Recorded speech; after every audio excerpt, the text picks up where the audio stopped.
महावितरणने मान्सूनच्या आगमनाआधी शेतकऱ्यांच्या शेतातील लोंबलेला विद्युत तारा, वाकलेले विद्युत खांब, उघड्या डिप्या या दुरुस्ती करणे अनिवार्य असताना महावितरण विभागाने अद्याप ही कामं केलेली नाही।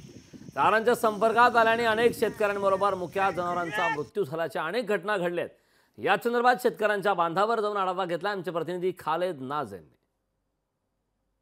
महावितरणचं काम 7 महिने थांब अशी परभणीत एक म्हण आहे।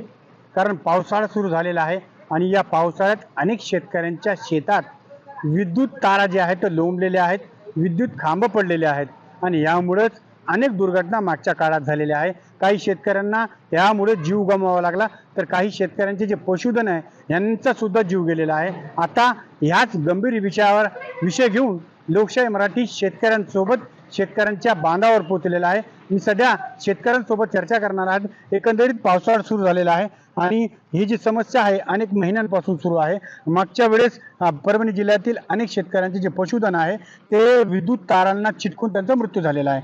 कुठेतरी महावितरण चुकतंय का? 100% चुकतंय। कारण महावितरण अधिकाऱ्यांना व कर्मचाऱ्यांना वारंवार सांगूनही कोणत्या प्रकारचं त्वरित काम करत नाही। आता परभणी तालुका म्हणजे पूर्ण असं खेडेपाड्यानं भरलेला आहे आपला। काही ठिकाणी पोल तुटलेले आहेत, त्यांना वारंवार आम्ही आमदार साहेबाच्या मार्फत सांगूनही त्यांनी कर्मचाऱ्यांनी किंवा त्या अधिकाऱ्यांनी कामं केलेली नाही। ह्या लाईट लोंबल्यात, तार लोंबल्यात, विजानं धोका व्हायलाय, त्याची दुरुस्ती होईना, त्याची दुरुस्ती करून घ्यावं, शेतकऱ्याला मदत करावं अशी आमचं म्हणणं आहे। ज्यांना वारंवार वीज पुरवठा खंडित होण्यामुळे त्रास होतो, मोठा त्रास होतो। महावितरणचे अधिकारी वीज बिल वसूल करण्यासाठी वेळेवर शेतकऱ्यांच्या बांधावर येतात, परंतु ज्यावेळी शेतकऱ्यांच्या काही समस्या असतील ते सोडवण्यास महावितरणचे अधिकारी 7 महिने येत नाही, असा सुद्धा आरोप परभणी जिल्ह्यातील शेतकऱ्यांनी महावितरणच्या अधिकाऱ्यांवर केलेला आहे।